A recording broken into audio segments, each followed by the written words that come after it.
You are listening to the Overwatch League Network, the podcast with Deadeye on all the Overwatch League news and information. The show with Tactical Visor on the statistics and analysis. Here are your hosts, Totally Drunk, Spider, and Slambo.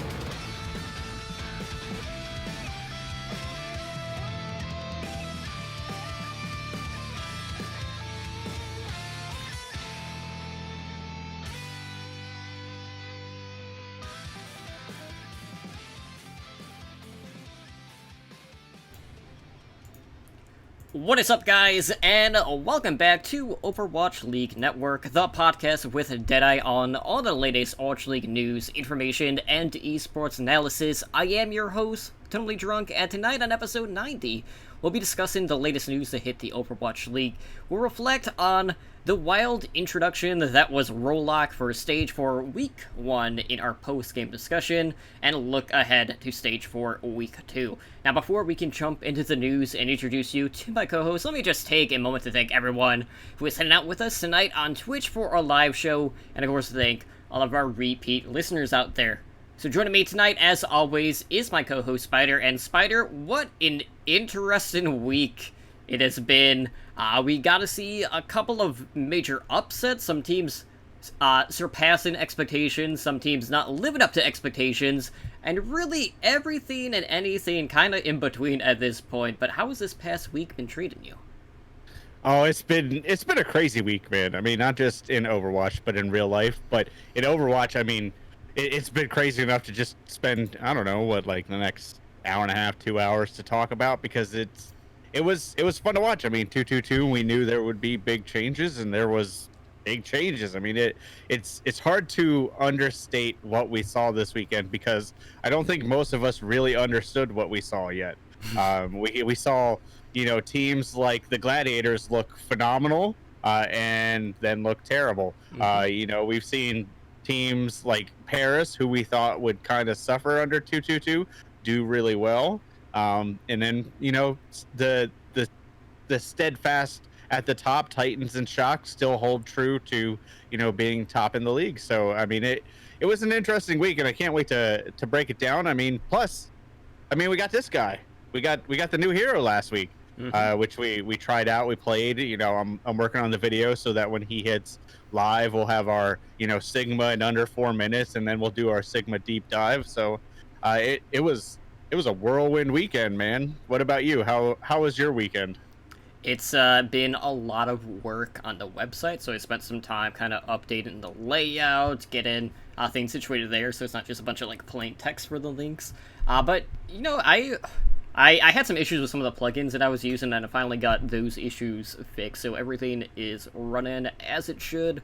And I'm really happy with the way that everything turned out, and it leaves us with quite a bit of wiggle room moving forward to add some new things to our website, like Overwatch news, Overwatch League news, like new articles by our hosts as well. So if you guys haven't checked out our website as of yet, I highly recommend you guys go check it out. There's a flurry of Overwatch World Cup news on there. Of course, we'll get into that here in just a little bit. But happy that that has been put behind me now, and I could focus on, just focusing on the podcast now, which is always a good thing. But with that being said, let's go ahead and jump into the news from this past week. So first off, with Stage 4, not only did we get Rollock, but we also had the introduction of a new feature that was added for the Overwatch League. But unfortunately, the beta phase for the League picks did not go too well. So that launched on Thursday, and it was really just a way to give fans another method to earn League tokens by making accurate predictions based on the matches ahead. Now, basically, by completing challenges based on getting a specific number of correct picks, you would be able to earn 25 Overwatch League tokens. But unfortunately, the launch did not go smoothly, as pretty much right out of the gate, they ran into technical issues on its first night, and then it ended up getting disabled on the second day for the remainder of the week. So, I want to say, looking back, I was only able to submit my answers on Friday for the first set of games, but that was it. You would try to load into the Twitch extension, you would try to link your Battle.net account, that way, could reward you the tokens, and then a lot of people were having issues loading that, and then people didn't really know how to turn it off or disable it on Twitch, so there was a lot of stuff happening, but it was a rough go, but we're hoping that next week, since they are going to relaunch the feature, that things are going to be better. But did you have any success, like, submitting answers or anything with the new feature at all this past week?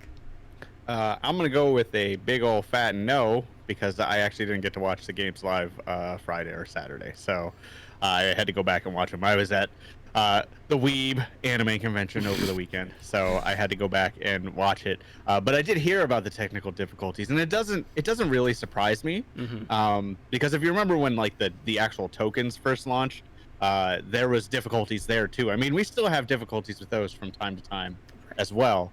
So it's not surprising. I mean, Twitch has a huge infrastructure behind it, so implementing something like this probably isn't very easy, and there's probably a lot of bugs and errors that are going to pop up.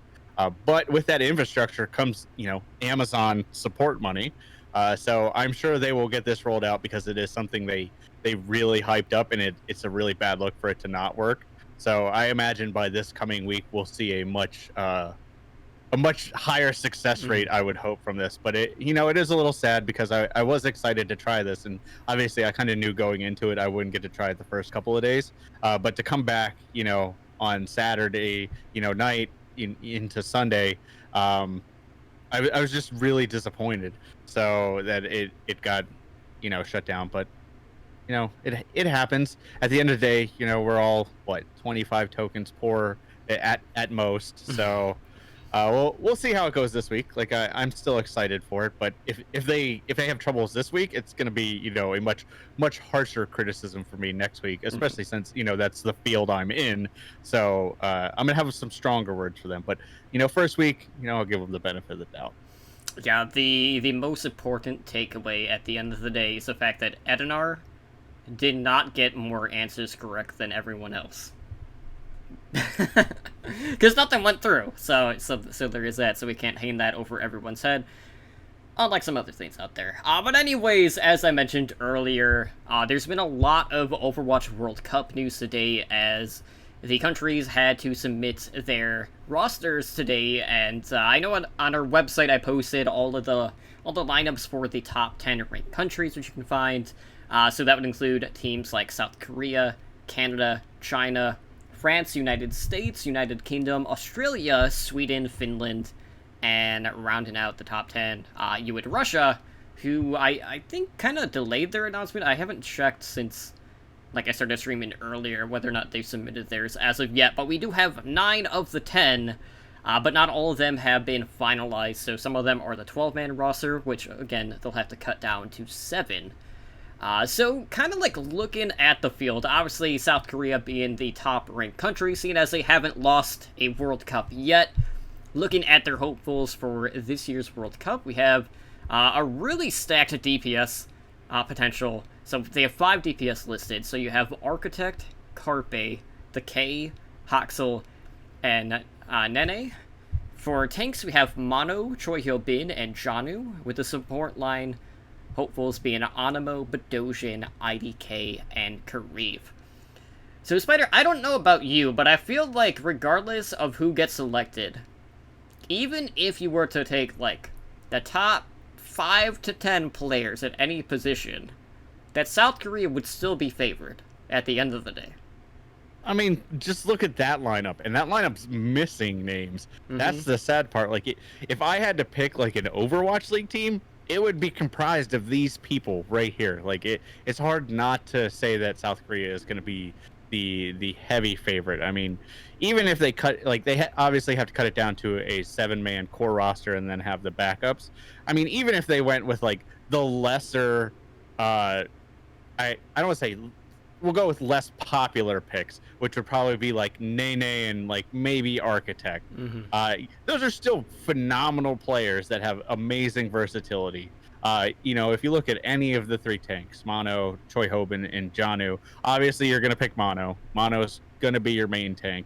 And then, if you're looking at Choi Hyo-bin or Janu, who cares? They're both, top of their field right now. They both look phenomenal. I'd actually probably go with Choi Hyo-bin over Janu, just because of his flexibility. He's shown he's a little better at Roadhog and stuff like that. So, and then, you look at the support, who you can't go wrong with any of the 4 names that they posted. So that going forward, I mean, obviously Korea was the favorite going into this, and then with this roster, it's hard to say that they're going to not walk away with another World Cup win, especially with some of the other rosters announced. And while other teams have some pretty stacked rosters, they're not this stacked. Like this is, when I saw it, I was like, come on, man, you could have at least given us a chance. But nope, Korea's like, nope, we're just going to take another one. Another one. Man. So looking at Canada decided to, just try to repeat what they did last year. So they actually have their finalized 7 being the same roster that they had starting for the 2018 Overwatch World Cup. And looking back, Canada did finish in 3rd place this past year. So for the DPS line, you have Surefour, Agilities, and Mangachu. Your tank line consisting of XQC and Note. With the support duo of Bonnie and Crimzo. So, I have to say, I do find it very interesting that they are still opting for XQC, but it does kind of speak a lot to his overall skill, knowing that even as he's branched out a lot lately, to really become, a variety streamer, that he still has the skill level to really compete against the best tanks and teams in the world. So I thought that was pretty cool. But really, I can't say I'm honestly surprised that they're going to try to come out with the same lineup again. But, there's a couple of people that might have been in contention. I know they listed their substitutes too, which I don't have offhand.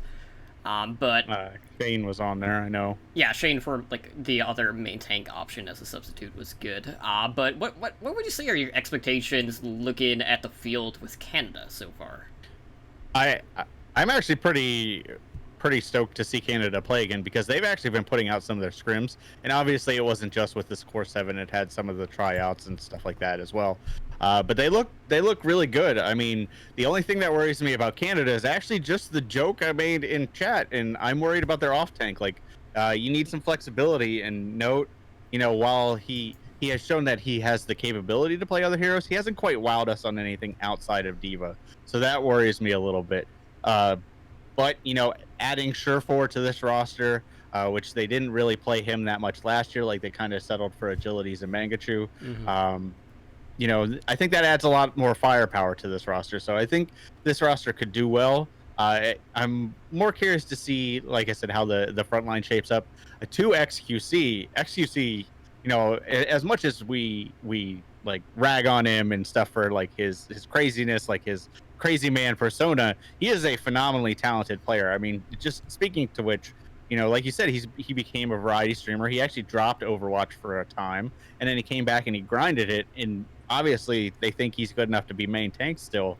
So that's phenomenal. I watched a few of the scrim videos that they've put up, and he does look really good, and he looks good on pretty much any tank he plays. So I think Canada has a good shot to be runner up again.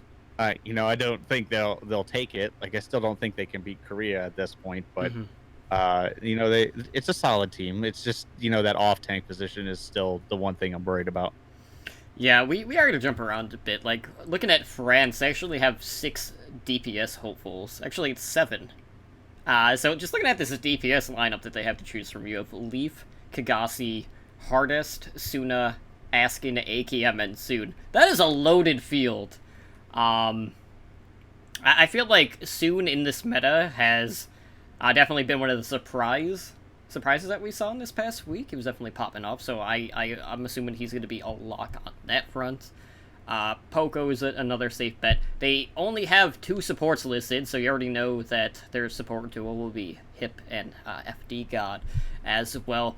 But let's talk about the United States 12-man roster. So obviously, United States announced their 12-man earlier today, and I'm not overly surprised by a bunch of the picks here. So looking at the DPS lineup right now, we have 5 hopefuls. We have Dante, Corey, Sinatra, KSF, and Hydration. The tank line consisting of Muma, Super, Fact Fiction, and Space. Then for the support options, we have Moth, Sleepy, and Raucous. Now, it is worth noting that there are a handful of players, across the globe that opted not to participate in trials. I know Elk was one of them for the U.S., and I know, like, Jonek, for example, didn't trial for the South Korea team. So there's a lot of big names that aren't going to be participating in the Overwatch World Cup, but I don't expect that to really take away from the overall level of play or just the talent that we are going to see this year. But looking at the U.S. options, are you confident that you can name the finalized 7-man roster? I don't know in any amount of confidence. I can try. I'm going to say Sinatra, Corey, and then I'm torn between Dante and Hydration. I'll go with Hydration just because he's a little more flexible than Dante. So Sinatra, Corey, Hydration. Then we'll probably go with, let's see. Screw it. I'm going to go Fact, Fiction, and Space just because of their synergy. And Moth and Sleepy because I just don't want Raucous again. Sorry. I know. Look, I know I'm wearing a Houston Outlaws jersey. I know. I get it. But I was not overly impressed with Raucous last year. I hope he does better in a more Ana-centric meta because he's shown he is much better at Ana than Zen. But it didn't work last year, so let's try something this year, and let's try Moth and Sleepy. I just want Corey to make the final 7. Obviously, last year there was kind of a sore spot for one of the DPS players who did not make the cut. But I feel like out of the options, at least for Hitscan, Corey is a much better option than KSF.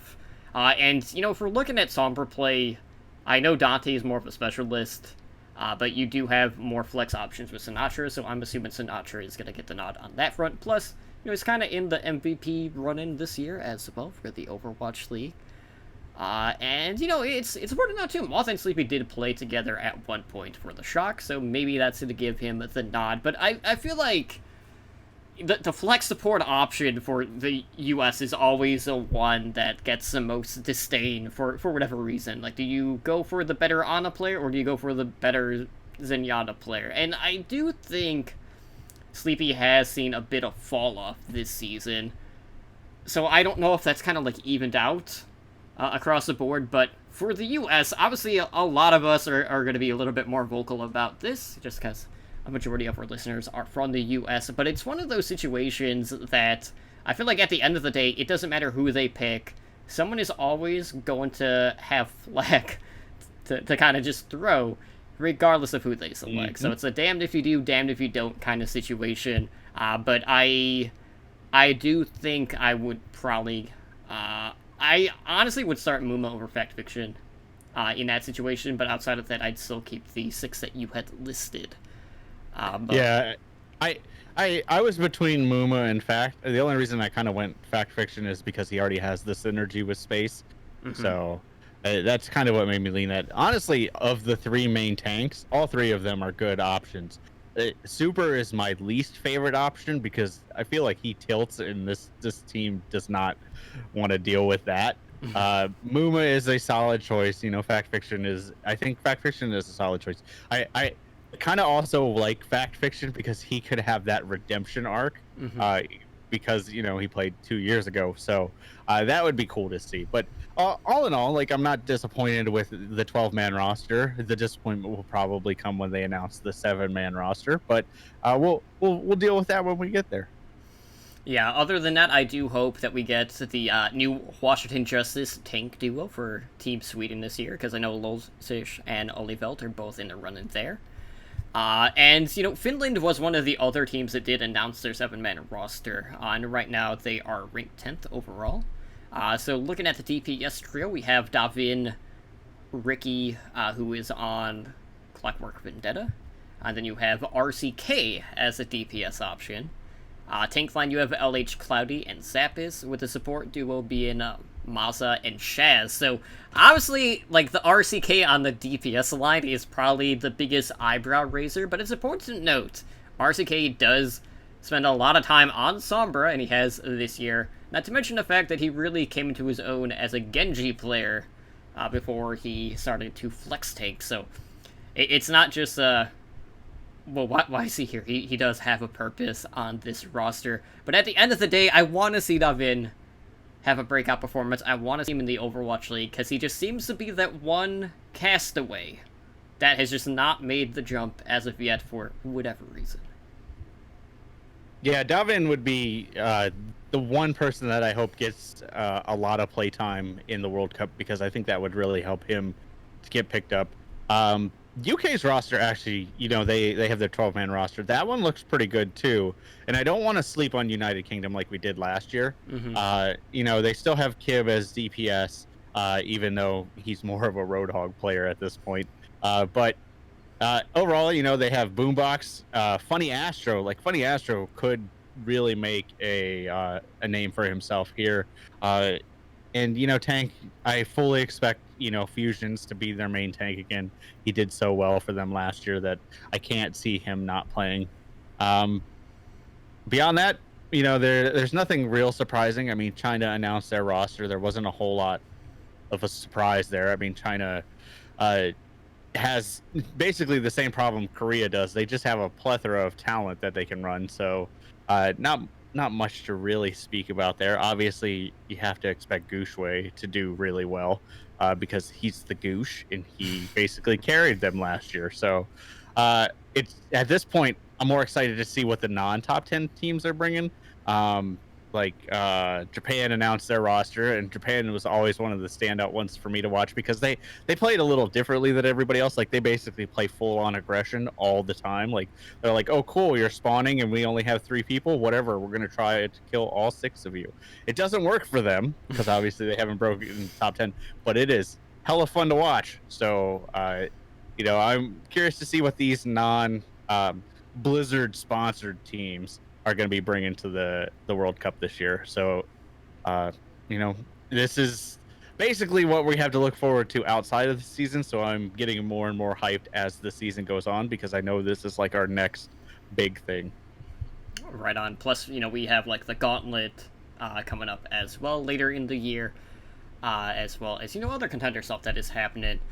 So it's important to note too, though, like with BlizzCon this year, you're obviously gonna have countries that are looking to kind of like crowdfund their way to get to BlizzCon so they can play on stage. So we'll see how much that is going to come into play in regards to who's going to be competing this year. But definitely, I'm sure if you guys are glued to the Reddit or over on Twitter, you've probably seen a ton of announcements.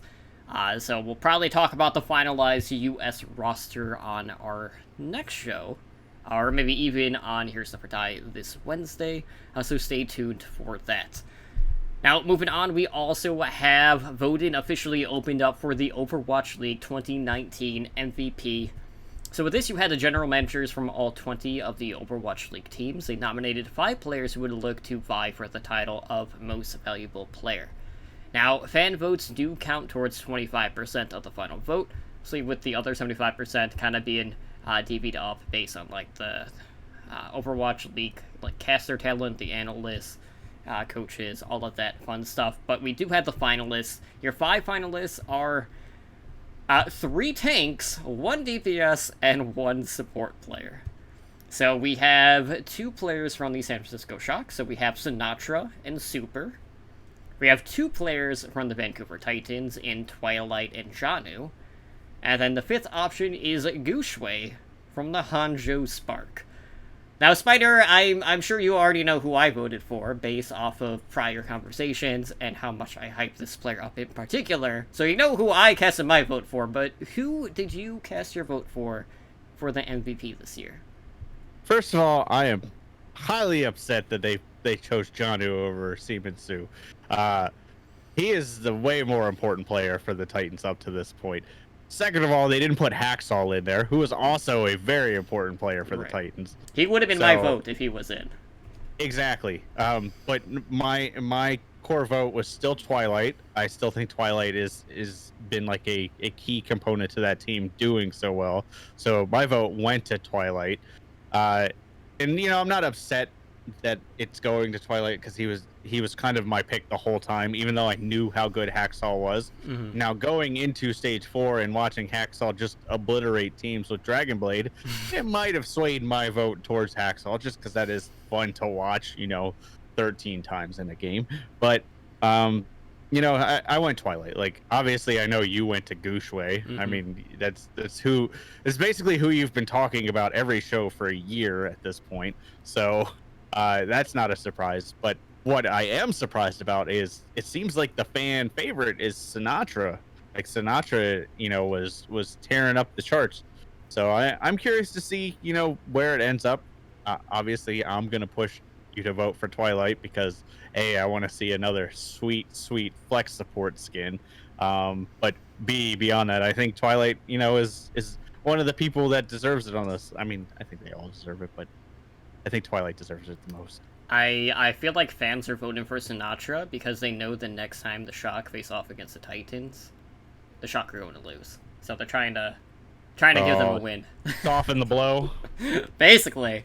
But I know there's been a lot of discussion about the way that they've kind of done the MVP, and a lot of people are kind of on the fence about only including, like, the first half of the season before, like, they narrow down to, right, like casting the votes from all of the general managers. Do you feel like that kind of, like, negates, like, the other part of the season, so to speak? Because obviously, like, Sinatra early on had a huge impact. In the DPS meta, probably not as much. You know, and, you know, with some of the other options on here, obviously Twilight, Chengdu, and Gooshway are probably going to see the bulk of the playtime for the remainder of the season. But what are your thoughts on them kind of, like, cutting off the season in regards to the MVP vote itself? It is really weird that they're doing it so early. Like, even in traditional sports, they save it for, like, the end of the season. Like, that is, like, the wrapping up the season. Like, you know, we do, like, the player awards and, you know, rookie of the year and crap like that. I think it's just really weird that they do it so early. But I guess they want it all wrapped up just so that, you know, they can say this is the definitive end. They can do the ceremony at the grand finals and then just be done with it. And, you know, the other big thing is, like, MVP for certain sports aren't fan voted. So that throws, like, a whole nother wrench into it. So I can see why they want to get stuff done a little earlier. But I do think, like, omitting basically, you know, a whole stage or playoffs is a big issue. But I guess that's just what they see as a necessary evil because they have the fan voting and then they have the GM voting and then all of that. It does kind of stink. It also kind of stinks to me that they limit it to 5. Like, 5 seems really low for a team. Like, that's not even an actual whole Overwatch League team. Like, that's really strange to me. Like, I think they should have stuck with, like, 10 because that gives a little wider choice. And I don't think it would dilute the field that much because at the end of the day, there's generally, you know, a few favorites. So why arbitrarily, like, limit us? Just let us pick out of a pool of 10 and then be done with it. But I don't make the rules, so I just live in their world. There's not enough watch points for them to do MVP checkpoints if they double up the amount of finalists. There's 5 weeks. Well, if Brenton would be quiet for a minute, there'd be more than enough time. That is a fair point. But anyways, voting does close when Stage 4 wraps up on August 25th. So in order to cast your vote, all you have to do is post a tweet along with, you can, like, tag the player's Twitter handle, or you can include the name and the hashtag OWLMVP. As I mentioned, for, like, the broadcast, they will have the MVP checkpoints that will basically give you a rundown and, like, a highlight of the final 5 people for the MVP voting as well. Obviously, it'll, like, pull up the statistics, all of that good stuff, so stay tuned for all of that. But if you want a better, like, you know, frag clip, just go back and watch all of Haksal's Dragon Blades against Florida Mayhem, which was more of a decapitation than anything, which was very exciting, unless you're a Mayhem fan. Oof. Probably pretty all rough. 27 of them. You think there's more now? The video I saw said all 27 of Haksal's Dragon Blade kills. Oh, so I misread that. I thought you said like you were meaning like 27 fans. No, I was like, there's no way. That's way too many. No. 27 Haksal Dragon Blade kills against the Mayhem. 2 for every fan. All right. Well, moving on, we do have a couple of updates out of China. So first up, looking at the Hangzhou Spark, they actually had to take some disciplinary action towards one of their TPS players, that being Crystal, after he had failed to return to the team following a 10-day leave of absence.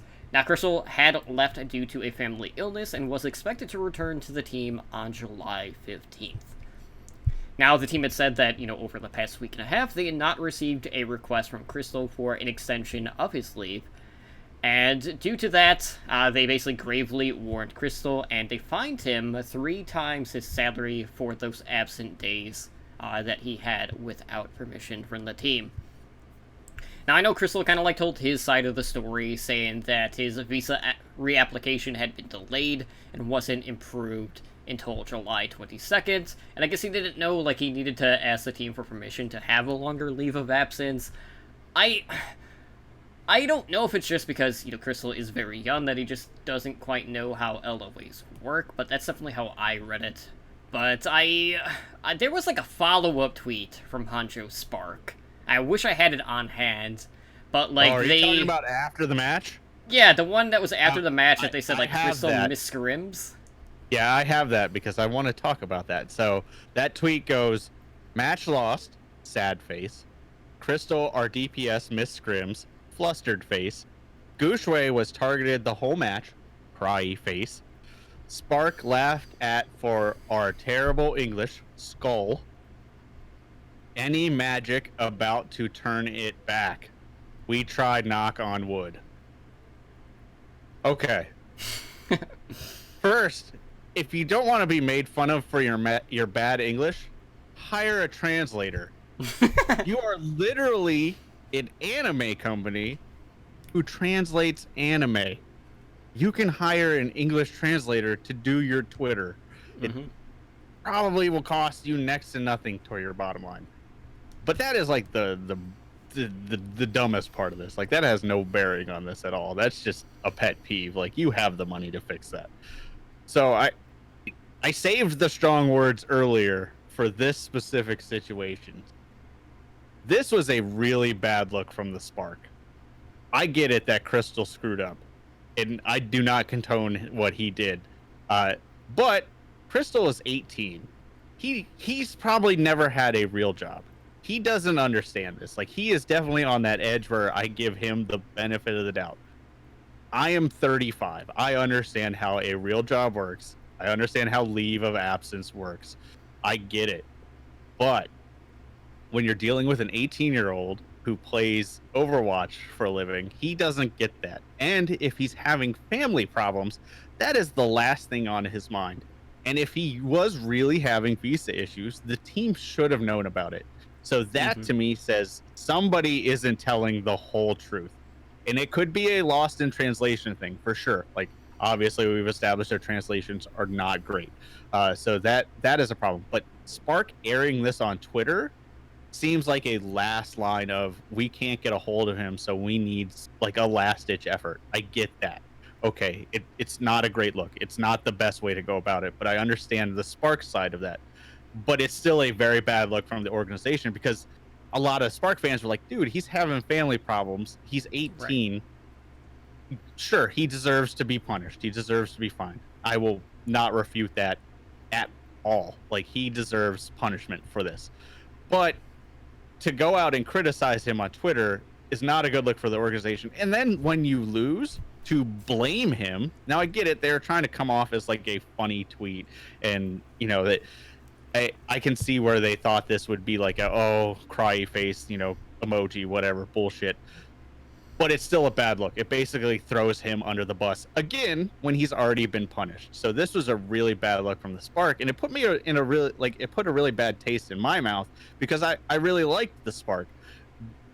But what this says to me is this is a very bad organization. They may do well when they're winning, but if there's ever a problem, they are not going to have your back. And that's sad to see. And I hope they can turn that around. And you know what the best thing they can do to kind of put the confidence back into this? Hire a translator so we understand exactly what you're trying to convey. Because, the broken English is not going to help fans, on this side of the world really rally behind you outside of your color.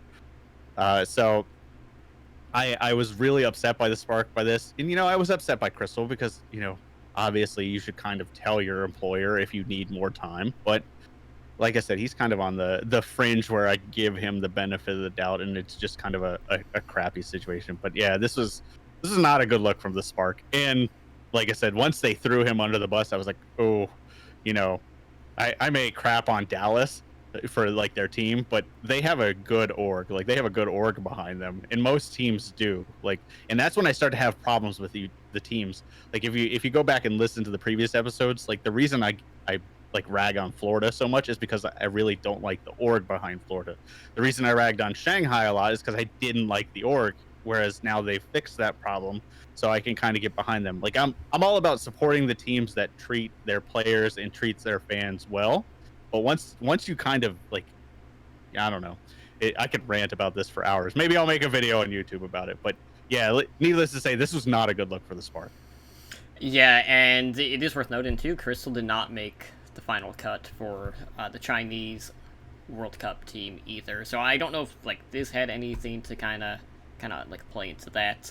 But I do definitely agree. Like it was not a good look, and it just kind of felt like Crystal was being put on blast for just a mess up that he's owned up to at this point. But who knows? Like I don't think this is gonna be like a huge like hit in regards to like the Spark popularity, but I did not like to see it. That's something that's just better left unsaid and not posted on Twitter for that matter. So looking at another part of China, looking at the Chengdu Hunters, they had an interesting tweet that kind of confused a lot of people. And that was that they're basically like looking ahead to next year, and they've turned to a familiar face in DPS anyway, that being none other than Leave. Now, Leave is not eligible to officially sign until next year due to the league age restrictions. And this is a player whose career began back in 2016. He was on the DPS line for that Chinese powerhouse team, Miraculous Youngster. And he's also been representing China in the Overwatch World Cup, both in 2017 and 2018. Not so much this year, though. But the thing that really confused people about this is the way that this was worded. So basically the Hunters, they came out and they said that Leave had joined the Hunters organization as a contracted talent for now, and they hope to sign him as a player for their 2020 season as soon as they're permitted under Overwatch League rules. So, like, he's with them, but he's not with them. Like, this is kind of very similar to what we saw with, say, like, Flower and the New York Excelsior. So, he's not officially part of their roster, but they do seem to be, like, putting their names out there, like, they want to be at the forefront as a primary option for Leave to sign with for the 2020 season. But it's just weird to see a tweet like this. So it's basically, like, an announcement of something that's not an announcement, and everyone just kind of, like, up in arms about, well, why even bother sending out the info? This was like legalese for calling dibs. That's all it was. That's basically what this was. It was the Chengdu, like, we'd like to formally welcome Leave, if he wants to when he's old enough, to join the Chengdu Hunters, which he will next season if he signs the contract. Kind of thing. Like, it was very strange. Now, obviously, going through this much effort, it sounds to me like there's some behind the scenes dealings that obviously they have in place that basically says he will probably be a hunter unless something major happens. And he's one of the standout players we've seen over the last few years. In terms of like young talent, other than like maybe Sugar Free, who is like 10 now. I don't even know. Outside of Flower, who I think was the other young up and coming talent who is now in the Overwatch League, who doesn't play. I can't think of like a young prospect that has as much hype around him. Like his Doomfist basically put Doomfist on the map last year in World Cup. He is a phenomenally talented player, and I mentioned his Doomfist, but he can play freaking McCree, he can play Widow, like he can play Tracer, like he can basically play any DPS he wants to at this point, I think. So he is a phenomenal player, and in a role lock, like he is the player you want because you can pair him with anybody and it would be good. So good for the Hunters for picking him up. I'm a little sad because he would have been phenomenal in Dallas because Dallas really needs a flexible DPS player. Oh, okay. But it wasn't in the works. It wasn't even rumored or anything. But he personally, he would have been great in Dallas for his flexibility. Water comes to mind. But beyond that, I am excited for Leave to join the Hunters next season. Well, speaking of Dallas, really quick, according to the grapevine, rumor talk is Who Are You is going to sign with Dallas. I saw that I don't know how much I want to buy into that, but he is also a really good flex DPS option. I didn't want to say him specifically because I feel like that would jinx it, but yes, he would absolutely fit well into Dallas. Unfortunately, it means he won't play this season. I think he's still underage this season too. So I have a lot of words for Dallas that I will save for the end of the season because I want to see how Stage 4 plays out. But there has to probably be some burning and purging in Dallas sometime soon. But to this pickup, like back to Leave, he could fit in any roster. For him to go to the Hunters just makes the Hunters like that much more dangerous because they're already stupidly flexible. So you imagine like him and like Jinmu. It's like we don't know who's gonna play what. It's almost like the Philly thing because like if you watched last week, Philly like EQO and Carpe would just randomly swap heroes. Like EQO would be on like Pharah or something, and then they Carpe would be on Hanzo, and then they all of a sudden EQO's on Hanzo and Carpe's on Widow and stuff like that. And that level of flexibility is phenomenal, and that's what teams are going to need going forward in a role lock situation. Like it was important before, but now it is even more important because you are hard locked with those two people to be DPS. And looking back at this last week, it was an interesting week to say the least. There were a lot of surprises, a lot of upsets, quite a few standout performances from people that we didn't quite expect. So let's look back at the week that was in our post-game discussion and talk about basically what is going on in the Overwatch League in regards to this meta that is evolving right now. So obviously going into Stage 4, there was a lot of speculation in regards to the debut of Rolllock and what that would mean for the team compositions. And for the most part, there was a little bit of everything. We saw some Brigitte, which was a surprise. That was mostly to deal with, like, anti-dive, essentially. We saw a ton of Orisa play, a ton of Roadhog play. But the split for the off-tanks between like Roadhog and D.Va was very close, a lot closer than we were anticipating. So it seems like some teams were favoring like the hook pick potential, other teams were favoring being able to negate the blizzards with the defense matrix or try to eat the halt attempts by the Orisa players as well. But looking back, it's important to note that out of some of the mainstays from the 3-3 meta, there were 4 of them that saw heavy dips in pick rate across the board. So I'm talking about, characters like Brigitte, Zarya, Lucio, Reinhardt. But if we're talking about, like, who saw the most play or the biggest, like, gain in regards to pick rate, just looking at the top 5, we had Orisa, who saw a 40.5% increase of play. We had Mei at plus 36.6%, Hanzo at 25.8%, Roadhog at plus 25.7%, and then Widow rounded out the top 5, seeing 21.9% higher pick rate. So I have to say, like, for the most part, we were feeling pretty confident that, like, double sniper compositions were going to be pretty, I wouldn't say, like, at the forefront, but that would be one of the go-tos, and we did get to see quite a bit of double sniper. But what we didn't really expect outside of, like, Scrim Talk was how much Mei was getting played this last week. And I'm sure you definitely had a good time seeing a lot of Mei, a lot of Hanzo, characters that are in your wheelhouse. But What do you think has kind of brought the increase of play from May of all heroes? It's the dubbed frozen pulled pork combo. Just because of the fact that May is so good at just helping to isolate those pull kills. Because obviously the big part of Orisa Hog is the pulled pork, the halt hook combo.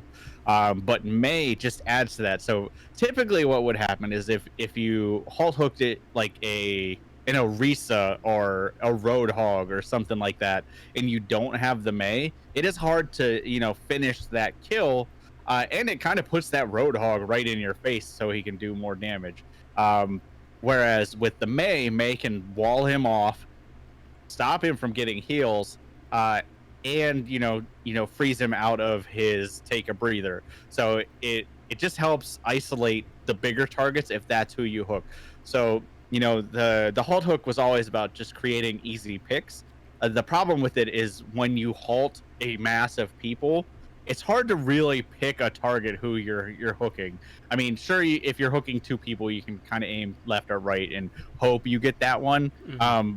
Whereas May just kind of doubles down on it. Like, it just makes that that combo even more deadly, because at that point it almost doesn't matter who you hook, because you're going to get the kill off of it. Plus, you have the added benefit of stopping hooks with your wall. You can prevent hook combos with your wall if you're fast enough. Blizzard is, for a bunker comp, Blizzard is one of the best ultimates, because most people stand behind that Orisa barrier like it's going out of style, and Blizzard can create a lot of wiggle room for you to either reposition or get pickoffs or force people out of position. Because if you watched last week, a lot of the Hanzo alts weren't comboed necessarily, unless you're teams outside of like Philly, with anything else. They were more used to push people in a specific direction, than to do anything else. And then Blizzard would be used to do the same thing, or they would be used in conjunction, so you had to make a bad decision. It was either go here and get stuck in Blizzard, or go here and get hit by a dragon. Or if you're Sombra, you could teleport back and still run into a dragon. Like that happened, which was wow. But this, like, over the past week, like, I knew we would see May come into more of the discussion. I didn't think it would be so fast. Like, obviously we've been following Clockwork Vendetta, and we've seen how well that combo has worked in the past. I didn't think it would be this fast. Like, I honestly think this would have been something like some of the teams tried out, but it was very constant. Obviously, the double sniper was something we really expected, and it played out pretty much how we expected. They would swap off tanks depending on map situation. Other than that, they mostly ran it with Orisa, which was a little bit different because they used to run double sniper with Ryan Zarya. But this week we saw Orisa Diva, we saw Orisa Zarya, which is a combo we haven't really seen that much. One team pulled that out and it worked really well. And honestly, the outside of the May, the biggest surprise to me was the Reaper. Like, we saw a lot of Reaper this week. His pick rate went up about 13%, which is phenomenal because it used to be like 0. It's like Anubis point B, and that's it. Yeah, Anubis point B on defense. Like, that's it. Like, if you ran it on offense, you could try it, but it didn't work really well. But I guess we found the magic number for Reaper, because Reaper is a tank buster. Apparently it's 2. If you go above 2 tanks, Reaper is useless. If you're at 2 tanks, Reaper is actually pretty good, especially when you pair him with a May, and a Lucio and a Diva, because at that point you kind of negate his weaknesses. And I was really surprised because, when I first saw the Reaper pick come out, I was like, oh man, Totem's gonna have a field day with this. People are throwing with Reaper, and then Philly took the point, and I was like, oh, okay, I guess that worked. And Philly's sticking on Reaper a little too long might be a problem, but Reaper in all the matches I watched was fairly effective, so that was a surprise to me. In terms of like not surprises, like what we expected, Brigitte's play rate plummeted. It actually didn't plummet as much as I thought it would. Like, more teams used her than I thought they would, which is something to say because only we only saw her occasionally on like part of a map. And it was when a team was getting dove on and they didn't have an answer to dive, so they're like, crap, let's go Brigitte. And then they found out the hard way, like, sure, we can stop the dive, but we can't stop all the damage. And then they would just get obliterated. So I think we're going to see Brigitte's play rate plummet even more, because without the PTR changes, she's kind of dead in the water at the moment. But as a whole, like, we saw every hero play last week. We did. We saw every single hero, including Symmetra. Houston is still a fan of Symmetra, so it's kind of the reason I'm wearing the jersey right now. So I appreciate the Symmetra pick. So it was a fun week. Like I am sad I didn't get to watch it live with you guys and chat and Discord with you, because I would have had a lot to say. Because as I was like watching it and catching up, I was like, oh my god, this is amazing. Oh, why would they do that? And stuff like that. And yeah, so beyond that, we're gonna go into our week 2. So there is one team I want to touch on, and that is Guangzhou. And Guangzhou surprised me last week. Like, we knew they would do well in 2-2-2, but man, they looked good. And Philly gave them a little bit of a run, but when Happy started to pop off, it was basically the inverse Carpe. Like, right. Carpe had to like carry hard to even keep them in that game. And then of course they came out and just raffle stomped Boston. Like, Boston, I'm never gonna shit talk Boston, because every time I do, they like gain a power up or something and then make it to like the playoffs. But Boston looked like they're having troubles. And of course, at the end, we got Fraggy and Bishu, and Fraggy looked great. Like, I went back and today I actually watched it from Fraggy's perspective. He looks really good on Orisa. They had some team synergy problems, which is to be expected when you're playing with a bunch of bench people who don't play on the stage. Like, the only one from the core Guangzhou roster who played was Nero. Everybody else was from the bench.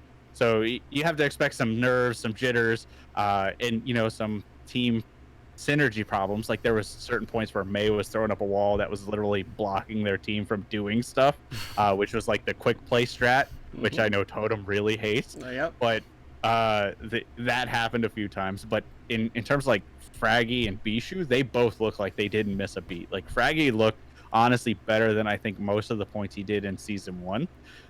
His halts were on point, like his positioning on Orisa. There was one point like he positioned in a really weird spot, which is at the start of Havana. I think it was their start of their first attack on Havana. But all in all, like it was a good match to watch Fraggy and Bishu come back, and go watch their interviews after the fact, because you can tell Bishu was just so excited to be back on stage, and you can tell Fraggy was just kind of like taking it in. Like, he's like, well, I'm free, cool. And that was it. So I'm excited to see where Guangzhou goes after this, because they have the Spitfire and the Spark this week, which we will obviously talk about.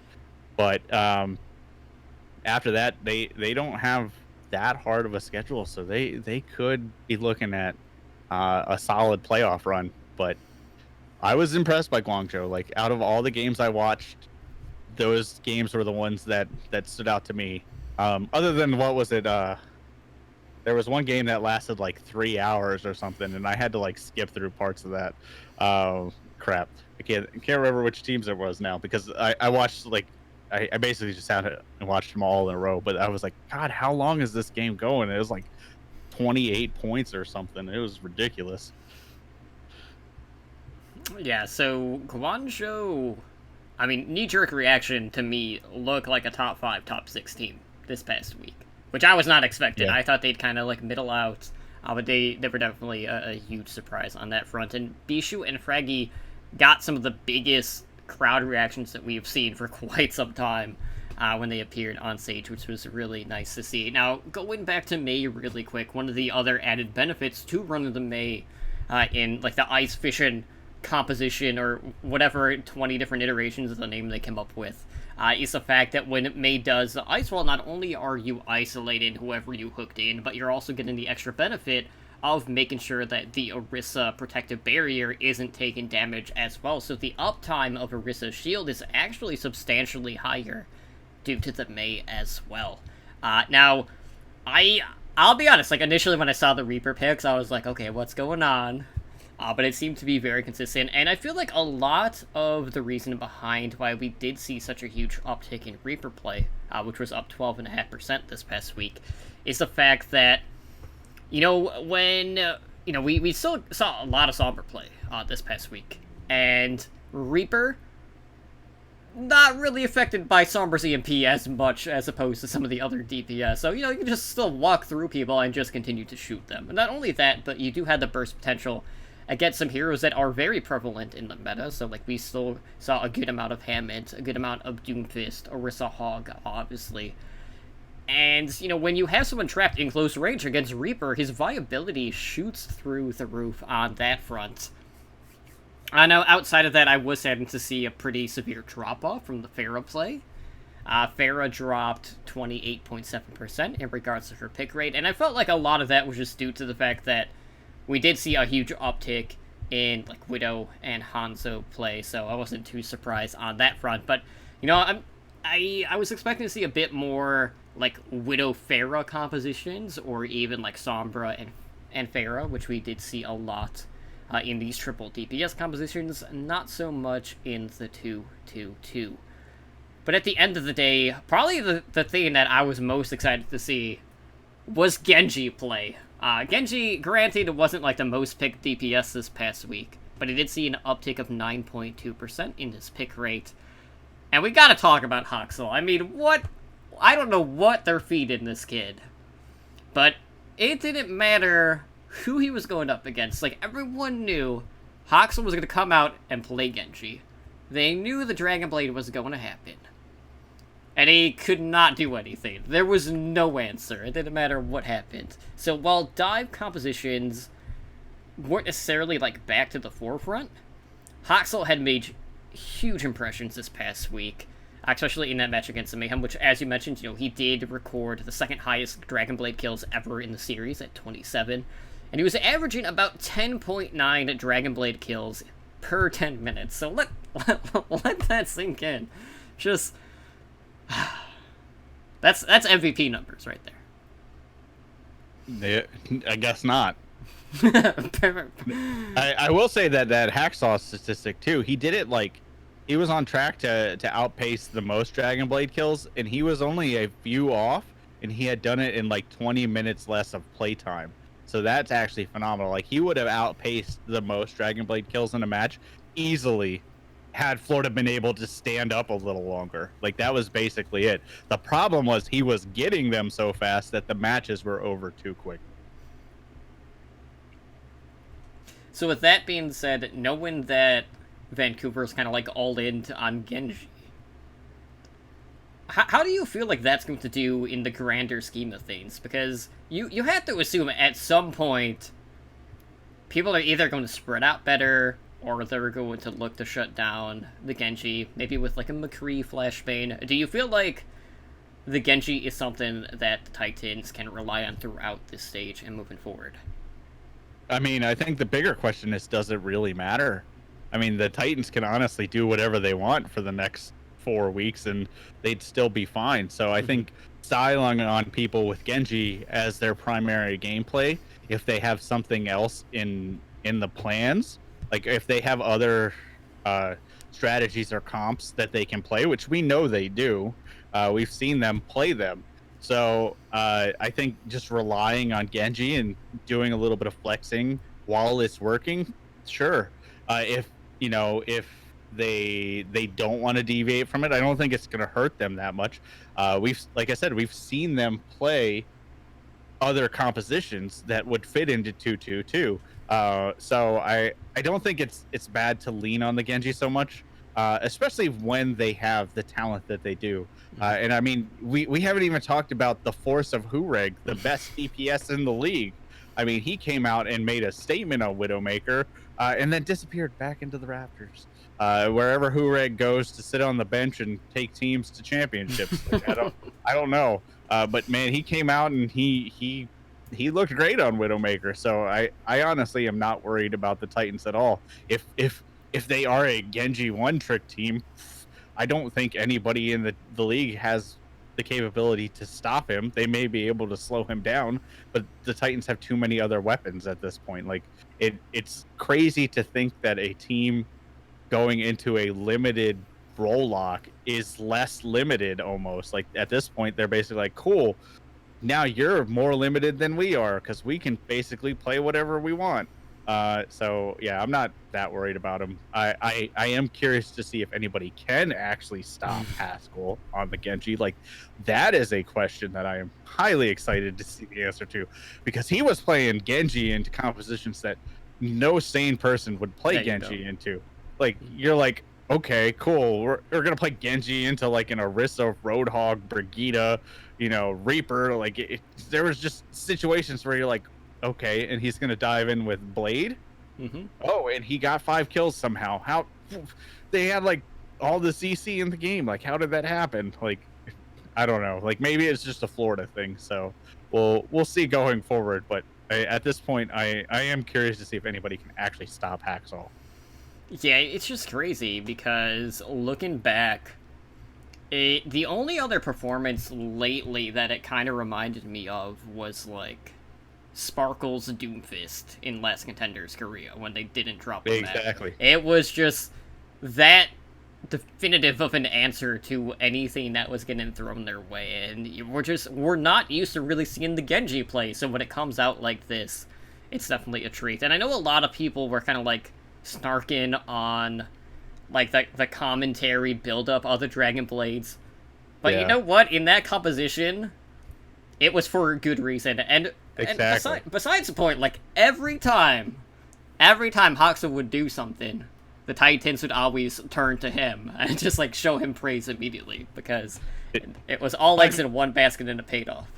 My favorite was when he got like the closeout Dragon Blade kills on Junkertown and the crowd is dead silent. Like dead silent. He literally wipes the team with Dragon Blade, and the crowd just doesn't even do anything. They're like, "Ah, cool, again, sweet." And like, and Uber comments on it. Like he's basically like, "Oh yeah, the crowd was silent because this is the 13th time they've seen this match." Like, okay, let's get to the next match. Like this match has been over since map 1.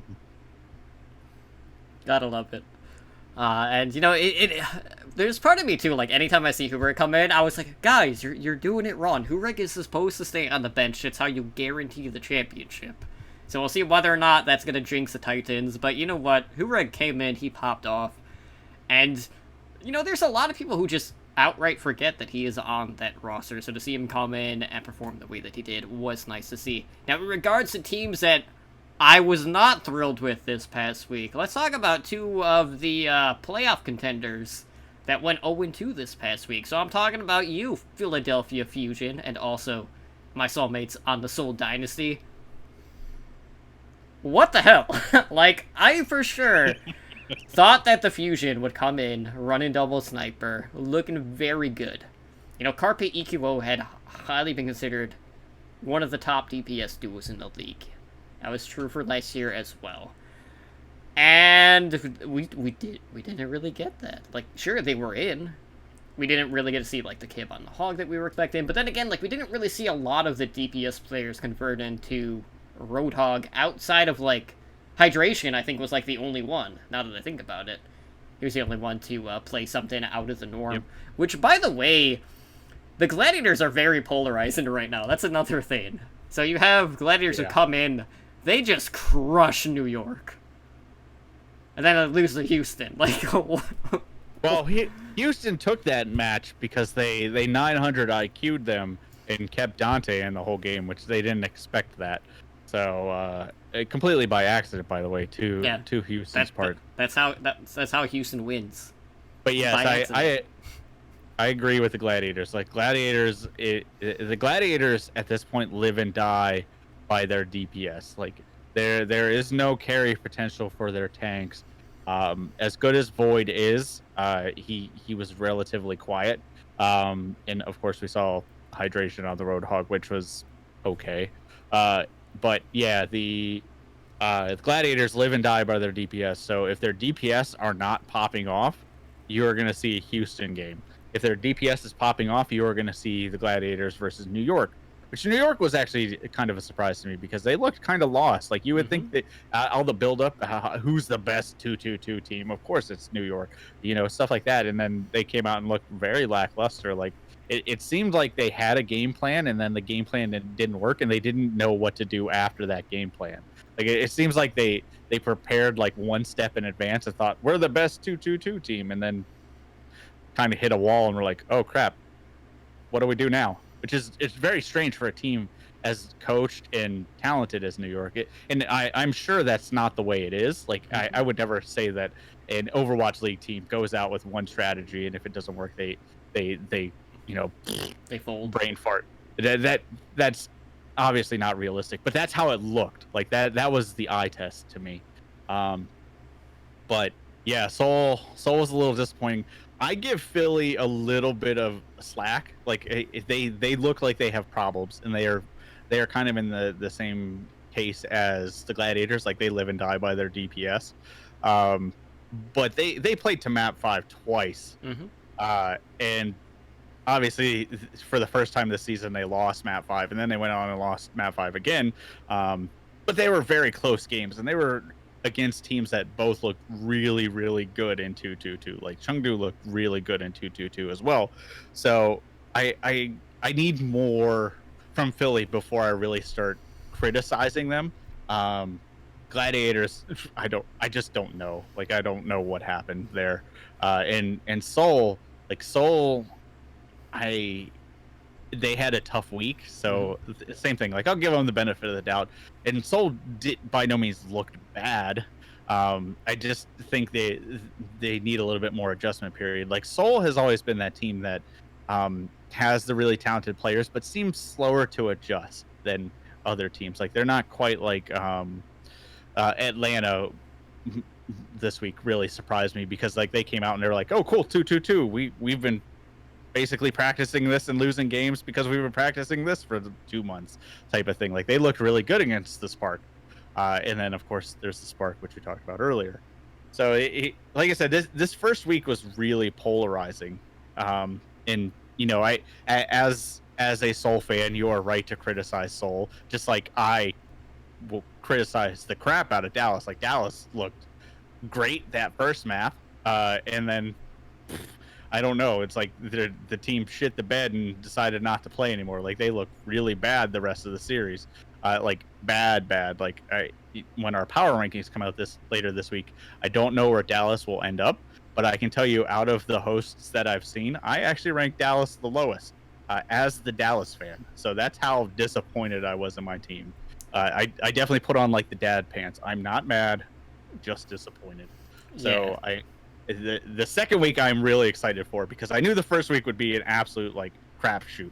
Like I knew teams would look all over the place, and obviously we kind of expected Titans to do well. We expected Shock to do well, but we really didn't know where many of the other teams were going to fall. Whereas after week 1, the dust is kind of settled, and we're going to go into week 2, and there's actually a lot more parity in the matchups this week. Like there's less like top versus bottom and stuff like that, except for one team actually plays the worst team in the league and then the best team in the league. So I'm really excited for week 2. Like week 1 was kind of like the filling out period, and week 2 is going to give us a much better look at these players and these teams adjusting. So with that being said, let's go ahead and take a look at what matches we are going to see this week for Stage 4, week number 2. So on Thursday, we start off with an absolute banger. I'm expecting this one to be the match of the week, like quality-wise. We have the Guangzhou Charge going up against the London Spitfire, two teams who looked pretty damned good in Stage 4, Week 1, with the introduction of Rollock. Outside of that, we have 2/3 of the Stoplight Trio, when Florida Mayhem goes up against the Washington Justice. We have Shanghai Dragons versus Toronto Defiant, and then we have LA Valiant versus the Seoul Dynasty. Now, I have to say, probably not like the 3 matches that I would want Seoul to start a stage with, but here we are. I don't know how I feel about this. I just hope that we see a little bit more consistency with the lineup, because I know even in the 2 matches that Dynasty played last week, they basically just kept the tank duo intact between Marvel and Michelle, but then they kept like flipping around, like who's on DPS, who's on support. Jaehan wasn't in for one of the series, and then it was like Fitz being one of the primary DPS options as opposed to Fleta, so there's a lot of uncertainty too. So I'm going to keep a watchful eye on their Twitter to see where they're going. But that Charged Spitfire game has fireworks written all over it, and I honestly, I don't know who I'm going to pull for in that series. I feel like the tank duo, like to set up like the Hanzo play in particular, is going to be stronger on London's front. But Charge have thrown out so many good looks this week, and Happy really stood out amongst the Widowmakers this prior week. I mean, we saw the old school London come out last week with the 2-2-2 dive, and like old school London, they even lost control. So if they lose control to Guangzhou, that's worrying, because Guangzhou, unlike Dallas, has the capability to win other maps, specifically Assault. So London might have a tougher time. I still think London probably has this, unless we really see some major standout moments from the Charge, which we absolutely could. But one of the teams that I'm really excited to watch this week, and I didn't mention them earlier on purpose because I knew I'd talk about them here, is Washington. Like, Washington actually looked pretty decent in 2-2-2. Corey looks phenomenal on the Widowmaker. Like, we saw flashes of it last stage, but this stage we're getting even more. And with their schedule, Washington could win more than one game a stage. Like, it's phenomenal. Like, they could take this week, because I fully think they can beat Florida, because Florida still seems to be struggling. But this is the team that also has to go and play Vancouver later in the week. So this is going to be a tough week for them, because they go from the worst to the best. I'm still predicting 4-3 for Justice this stage. There you go. Like that, I think that's like an admirable prediction. Like I will probably say 4-3 as well is a good place to put them.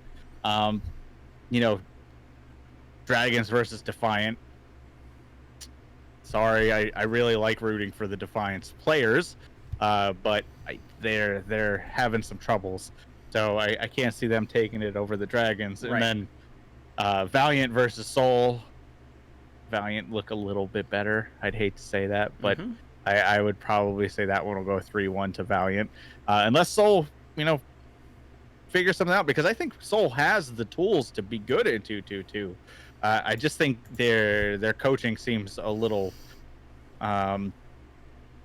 apprehensive, I think is the best way. Like they don't quite know what they want to do yet. Yeah, and I will say, like, when you look at the Chinese teams across the board, I mean, outside of Hangzhou were definitely the more shaky of the options, but Dragons and Charge both looked pretty good this past week.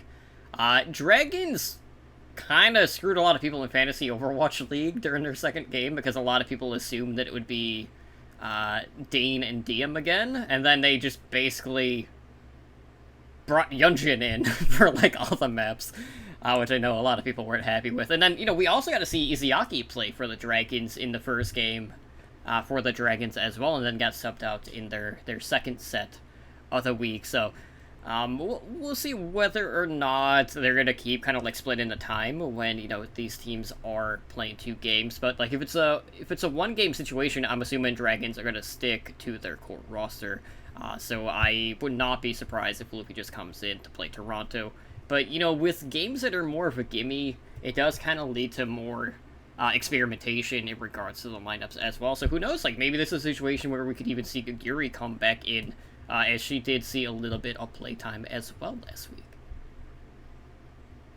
Yeah, I mean, it was interesting that the Dragons made the Izayaki sub. When I watched that game, I was like, wait, why are they playing Izayaki? Like, this really doesn't make sense, because Luffy had such a great playoff run.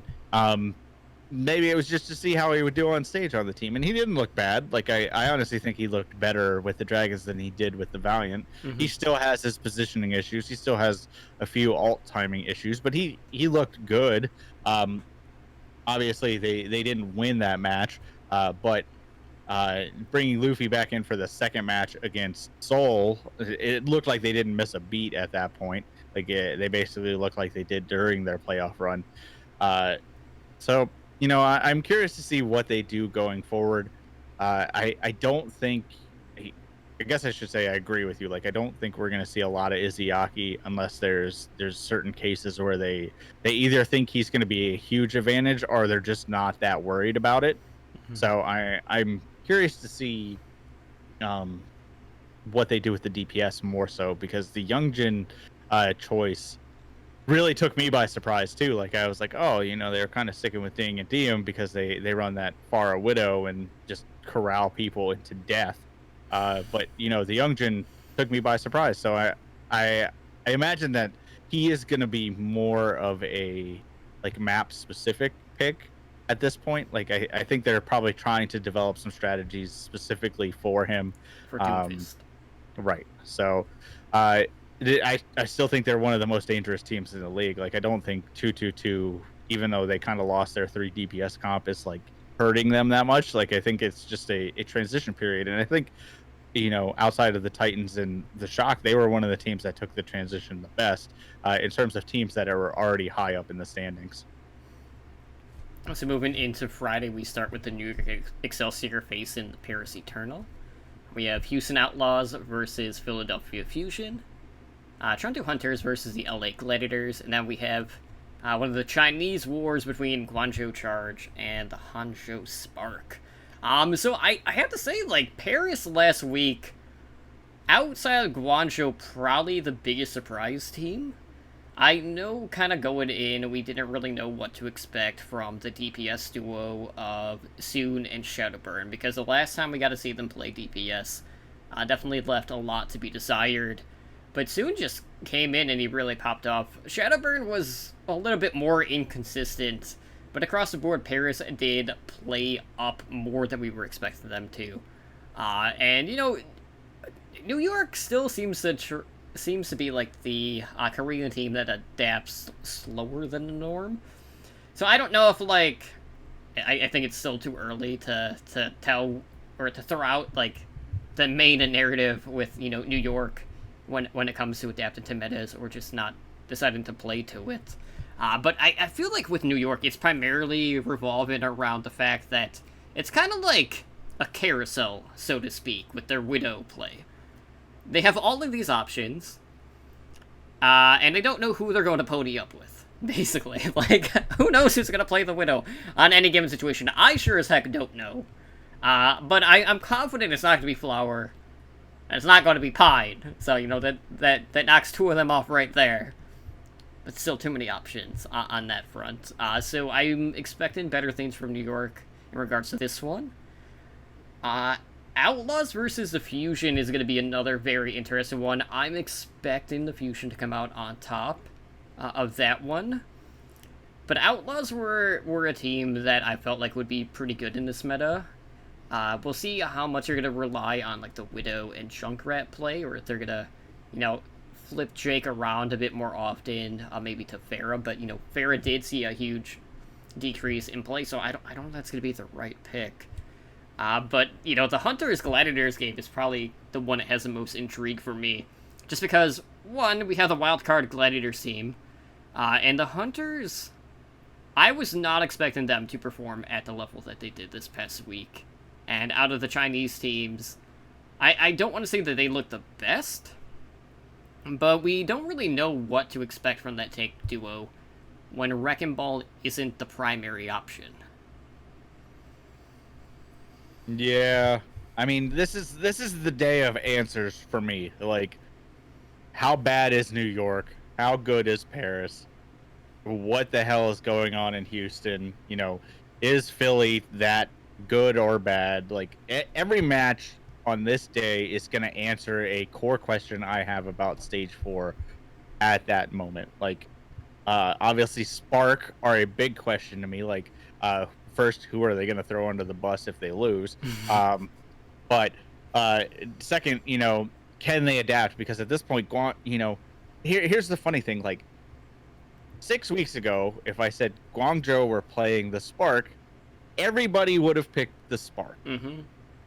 This week, if I say Guangzhou is playing the Spark, everybody's probably going to pick Guangzhou. Like, it's crazy to think about that.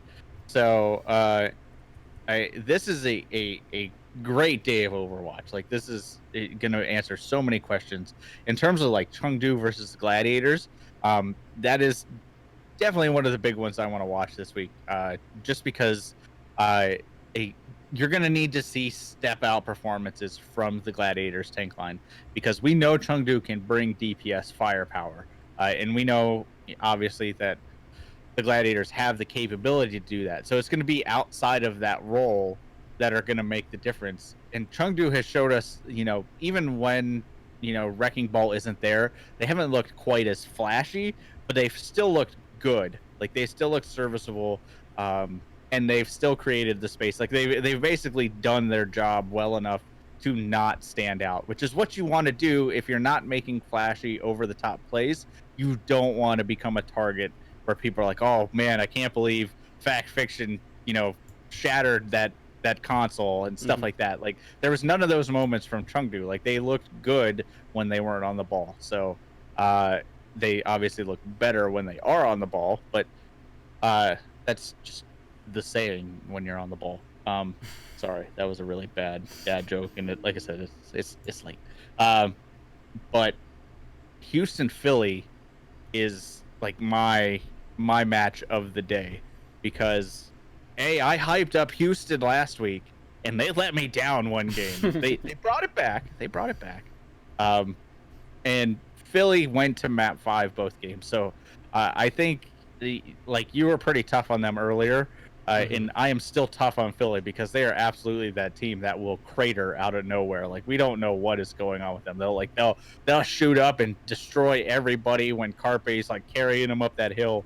But as soon as Carpe's legs get tired, they just fall right back down that mountain. So I need to see more out of Philly this week. Like, Sato still remains a liability to me. Like, even when he was on the Winston, which is his core hero, he still wasn't that much of a standout. Like, he looked better, but he still wasn't, anything that I would write home about.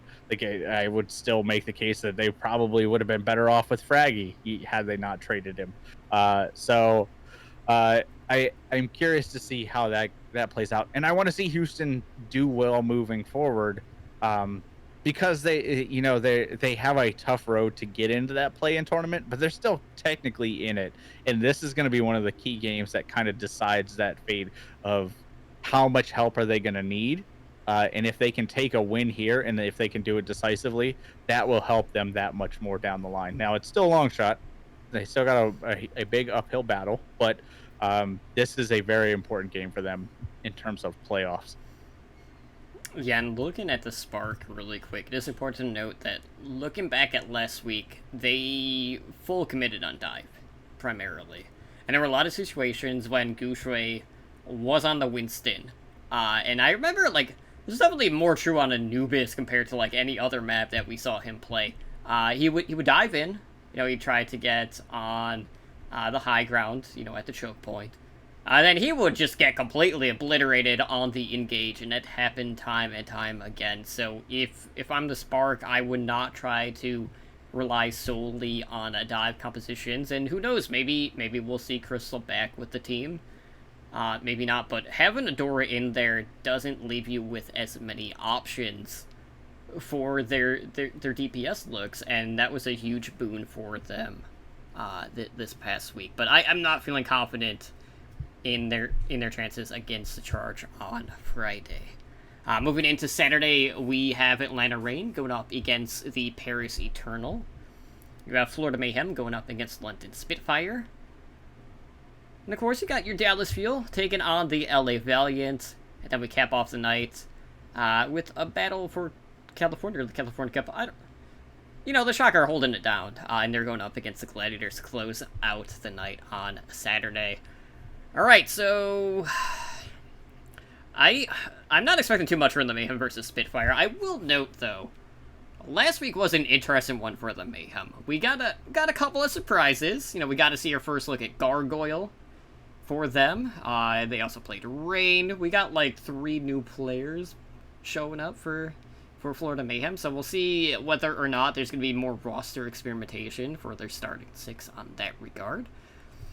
And you know, the shock, I'm not going to say like they surprised me how well they did in 2-2-2. Like we were expecting, you know, just what we saw in the playoffs was the fact that, you know, they were bringing in Smurf, they were running a lot of Orisa, we saw Architect, and Striker, so we got to see like their DPS look, and we'll see how much of that is going to continue to carry over as the stage progresses. But the Atlanta Reign were definitely one of those teams who, DPS-wise, I feel like they kind of get lost in the shuffle when you compare them to some of the other DPS duos. And, you know, there were situations when they'd have, you know, Baby Big in. We got to see quite a bit of End Layer this past week. So I don't think we necessarily got to see what we're used to expecting to see them when they're playing DPS. So, and then we also saw the return of Dako to the starting lineup. So I guess whatever behind the scenes stuff surfaced, or if it didn't at all, who knows at this point. But it's always weird seeing the random swaps from Atlanta, and that's one of the reasons why I have such a hard time kind of trying to analyze this team, because outside of Seoul, I feel like they're the team that tends to experiment the most with their lineup. Yeah, Atlanta's one of those mystery teams that even now, like after watching them last week, they did look, you know, decent. But you know, they played the Spark, which looked troubling. So I don't know how much I'm gonna buy into that. Lear looked good. Like I was impressed with his play. I think they're gonna have the problem that a lot of teams are gonna have, and they need to figure out who their core DPS are gonna be, and then have map-specific strategies for their remaining DPS. They have a lot of talent on their team, and Atlanta could do very well.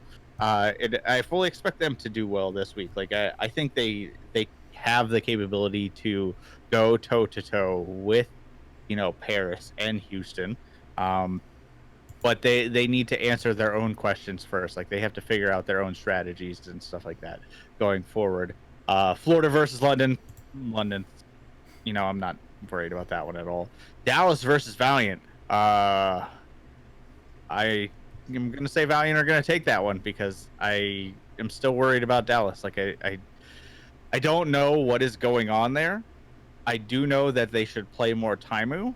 Granted, Taimu no longer has the 100% map win record, but the team just seems to look better with Taimu.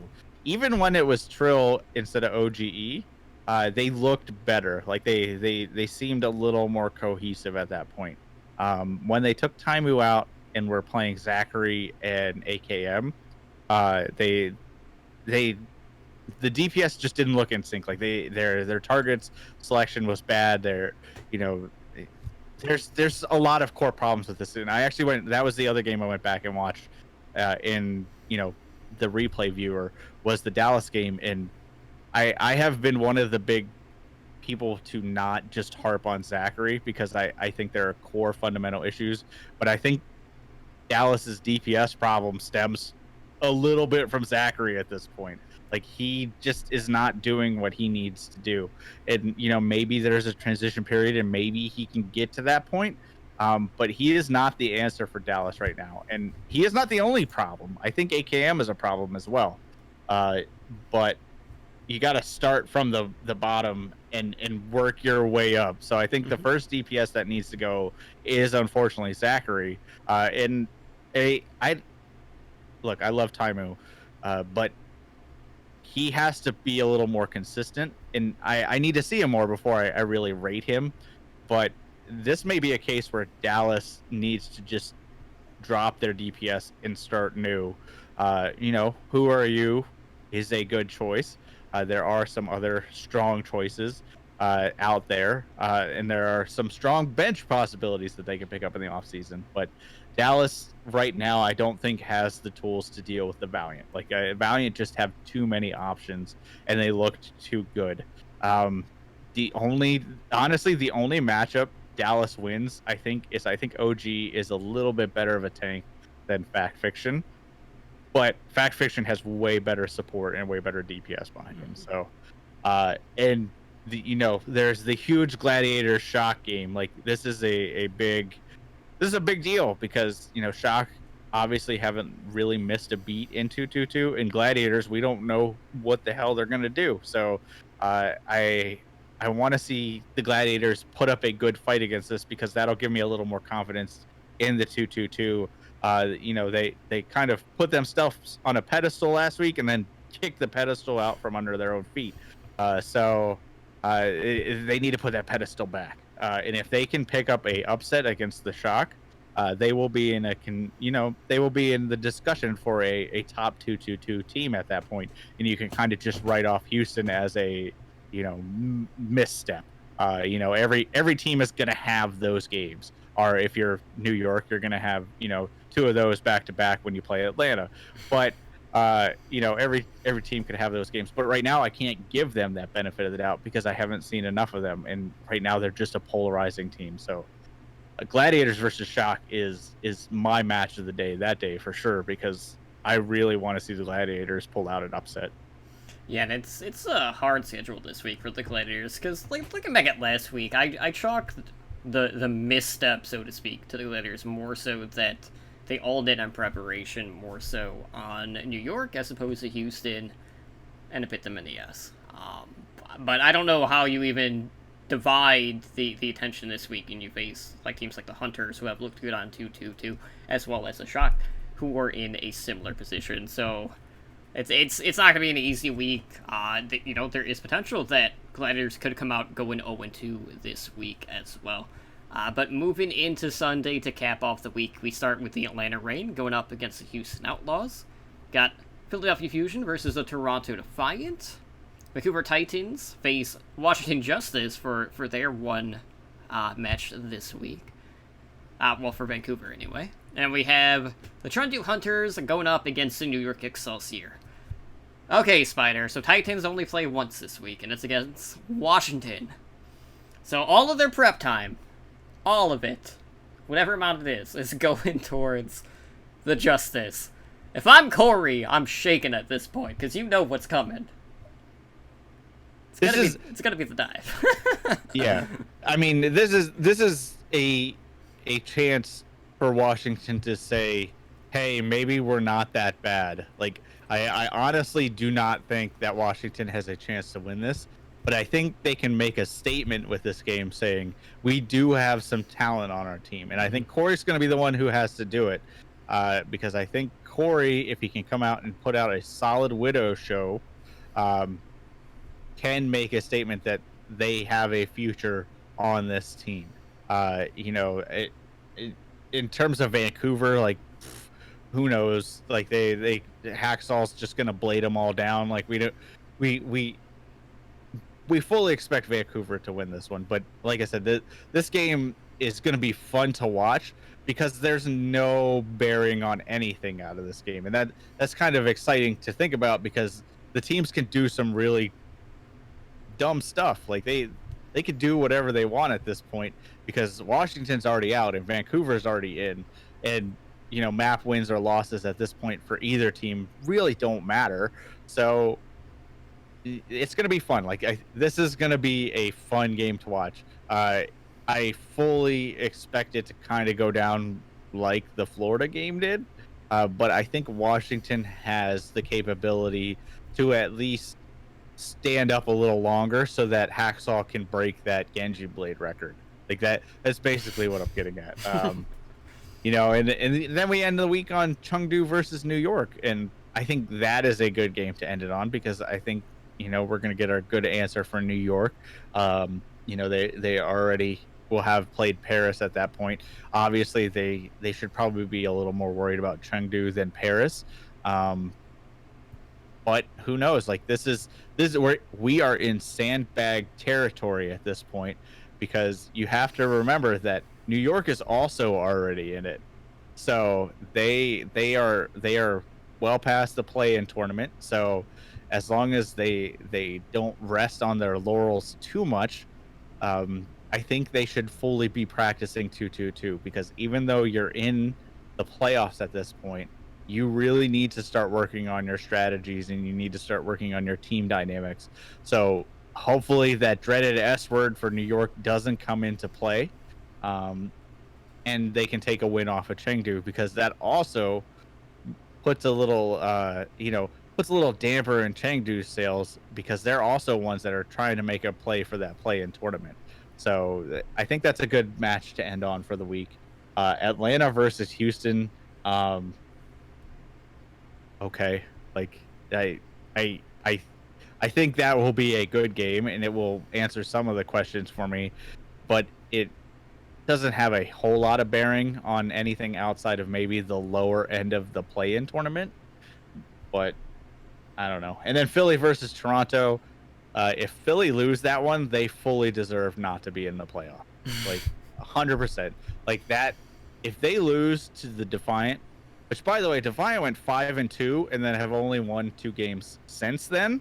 If the Defiant somehow beat Philly, that is Philly's lowest point in their league history, like bar none. Like even losses to the Mayhem are not that bad, because at this point Toronto is the worst team in the league. Yeah, Defiant are nearing that Papega tier in the Overwatch League at this point, which is a shame, because like I really like the moves that Toronto made during the season. And, you know, I expect good things from Logix and Mingchu. Like, I really love seeing Logix bringing out the McCree this past week, which was, I was always happy to see. And I will say, like, in this current meta, when, well, granted, this is still evolving, but when everything is kind of, like, flip the script, up is down, down is up, right is left, all of that fun stuff, a match like Titans versus Justice has like so much potential to be just an absolute cluster F of a match, and it really drives up the narrative for this one. So I'm expecting that we will see Hurik and Haksal. So Corey's not only gonna have to worry about the die, but he's gonna have to worry about the critical hit accuracy from Hurik as well. And I don't know, like I feel like Corey, like he pops off, he has his moments. I don't know if that extra pressure is going to just cause him to crumble. But I'm thinking that one's going to be closer than people are expecting. I don't think it's going to be an absolute decimation, kind of like what Titans did to the Mayhem. I think Justice are going to come out looking better than what we saw out of Florida this past week, going up against Vancouver. But who knows? I mean, I'm also expecting Washington to come out with 4 wins this stage. I'm not going to say this is going to be one of them. Like, I don't think anyone's going to go out and predict Justice to win this one. Maybe like 0.01% of the Pick'ems, you know, player base. I don't know. Maybe that one person will be right, but seems pretty unlikely at that point. But with that being said, just across the board, like, it's a lot of matches that they're kind of, you know, you got some top teams facing bottom teams. You have a lot of kind of like in the middle, in the grind, in regards to the playing tournaments. I know a lot of teams that are coming at each other in a situation where both sides are kind of like on the rise or on the decline. So I feel like this week there's going to be less stomps and more even series across the board. Whether or not that's going to translate into a ton of map 5s this week remains to be seen, but I cannot wait to see how all things are going to unfold. And, you know, maybe after this week we'll have a clearer indication in regards to what the primary team composition is going to be. Will we kind of stick to the Orisa Roadhog May? Who knows, but it's looking pretty good so far. But, you know, we could see a couple different interpretations moving forward, and maybe a little bit more McCree, like if Reaper's going to keep rearing his head. Yep. I am excited to see what this week brings, because, you know, the first week was teams kind of going off of scrims and then, you know, kind of playing to their strengths. Now we're going to start seeing the counter picks and the mind games come out and stuff like that. So I will say over the past week and moving forward, the biggest thing I'm really enjoying about 222 is the return of like the 1v1 duels. And I'm not talking about like the pre-week 1v1 duels. I'm talking about like the Widow v Widow duels, or the Farah McCree duels, or I think it was actually Logix who was getting dove on by a Farah, went back to spawn, and the Farah was outside the door. And then he switched to McCree and flashbanged the Farah and killed him.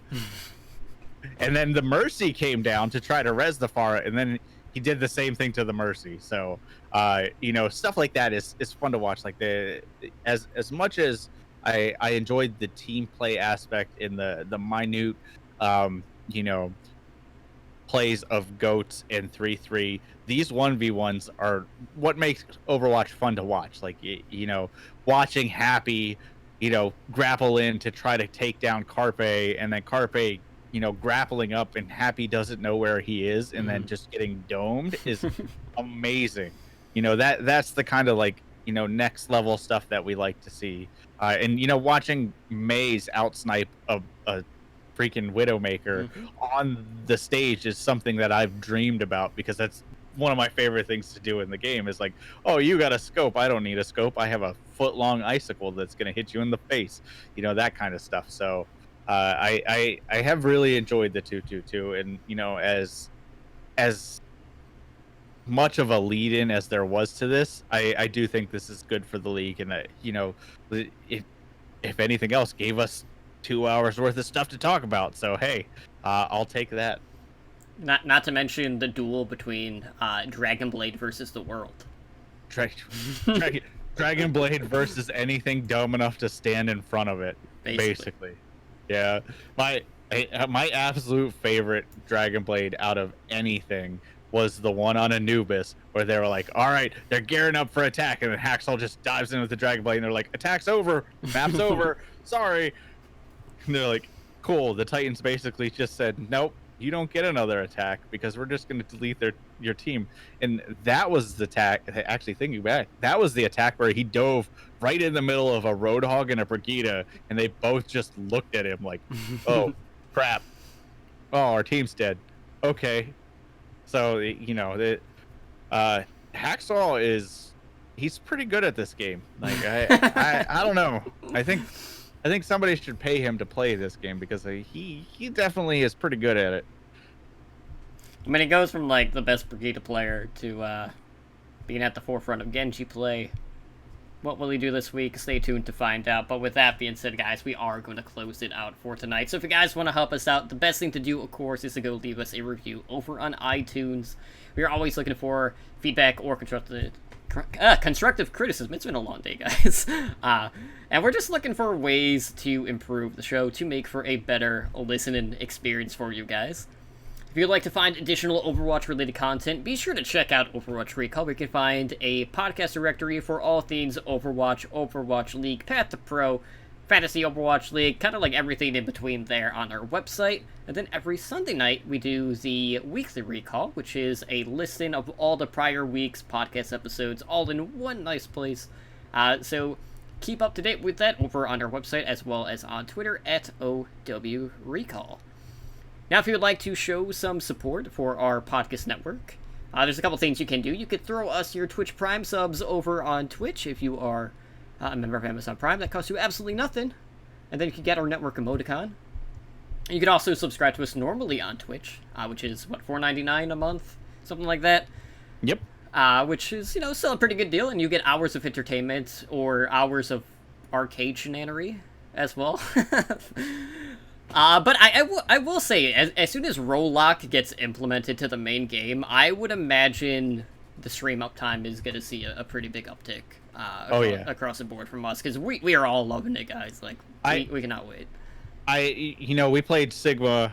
I played Sigma, but we played on the PTR last Thursday, and I played Sigma, you, I, and Ed, and I had more fun playing that than I have in a long time in Overwatch. Like, Overwatch to me over the past couple of months, in terms of like competitive, has been more of a grind than anything else. So this roll lock has been really fun, and we found out that Ed, not a complete shit tank. Like, who knew? Like, he wanted to claim that, but his show is on Wednesday, so I'm gonna beat him to it. I actually called him not a shit tank, and he actually placed higher than what he normally plays on his main heroes when he played tank with me. Um, with me. So I'm not gonna say I carried him. I'm gonna say Totem carried him. I gained like 450 SR playing Moira. I know, right? And that was after the nerf. Like, we should specify that was after they reverted her stun nerf. Because there was only one game you didn't get to play Moira, right? And it was the last one, and I got so pissed off because the silver player insta-locked the Moira, and I was like, well, now what do I do? And then I just played Mercy, and then I went Battle Mercy whenever I had Velk. So you know what? It all worked out, and we won all. And that was games. our most lopsided game. Like we finished Route 66 with as much time as you start the map with. Like, that was ridiculous. Like, they didn't do anything that map, and then we full held. Like, they never made it around the first corner. So as good of a Moira as you were, man, you should have probably just played Mercy, because like you were tearing it up. And also, fun fact, go back and watch this, but he got play of the game for that map because I lifted everybody up with the Sigma ult, and then he just shot them all in the face. Yeah, I'm like, screw it, I'm going in. And that was all she wrote at that point. But anyways, getting back on track, another way to support our network is, of course, to check out our Patreon page. We have tiers starting at just $1 a month. So for more information, be sure to check out patreon.com/OWL network. So you too can join the likes of our master and above patrons in Blazing Bob, Brendan, Juliusable, Owl, and Kesha in helping our network grow. And of course, guys, as I mentioned earlier, definitely go check out our website. It's been revamped, got a ton of new stuff on there. A lot easier to navigate. We got articles, news bits, all the podcast episodes, all that good stuff. And more is coming on the way. But Spider, we do have a number of different ways how our listeners can get a hold of us. So why don't you go ahead and let them know how they can do that? Sure thing. If you'd like to email the show, you can do so at contact@owlnshow.com. You can find us on Twitter at owlnshow. Definitely check out our newly revamped website with all that fun stuff Totem mentioned earlier, www.owlnshow.com. You can find us on YouTube, youtube.com/Overwatch League Network. Like I said, we're going to have a Sigma video up the day he launches on live. You can talk to us on Discord, discord.me/OWLNshow. You can no longer ping everyone. Sorry, everybody else. I mean, I can. You guys can. Yeah, you can't. We can. Funny story. Go into the Discord. Discord.me/OWLNshow. If you're listening to the audio version, I would highly advise you to check out our live shows. We are on twitch.tv/OWLNshow. Totem went through the spiel earlier, but we are a Twitch affiliate, so you can help us by subscribing. We have multiple shows during the week. We have our Monday night show, which is Overwatch League Network, which is Mondays at 7 p.m. Pacific time. Tuesdays, we have our Fantasy Overwatch League show, which is Owl by the Numbers. That is 6 p.m. Pacific time. And I know you guys will have a lot of fun stuff to talk about this week with the 222. Wednesday is the Variety Overwatch League show with Totem and Edinar. That is Heroes Never Die. That is 5 p.m. Pacific. And then we run a flex schedule of host streams here and there. So if you can't, subscribe at the moment, definitely hit the follow button so you can at least get notified when we do go live, because there's going to be a lot of fun stuff coming up with all this crazy Overwatch stuff that's happening. And one more time, just for the heck of it, www.patreon.com/OWL network. Just another way to help support us. You can find me on Twitter, Spider @SpiderGD. I generally tweet random stuff about Overwatch or whatever else is going on. And what about you, Totem? Where can they find you? Well, I'm over on Twitter as well, @TotallyDrunkCTR, where you can find me, at least today, talking a lot about Overwatch World Cup rosters, all that good stuff, and more. But with that being said, guys, that's going to do it for us here tonight on Overwatch League Network. So I want to thank everyone again for hanging out with us tonight for our live show on Twitch, and thank all of our repeat listeners. You've been listening to episode 90. I've been your host, Totally Drunk, joined, as always, by my co-host, Spider, and we hope to see you guys back tomorrow night for our next episode of OWL by the Numbers, where I know Ramses is going to gloat tenfold about the fact that Edinar lost both matches to Ramses this week. So we'll see what Ed's excuses are going to be this time around. And also, we'll nag at him about, not getting any answers correct with the league picks, since they don't work. Stay tuned for that and all of that and so much more, guys. Take care, and have a good night.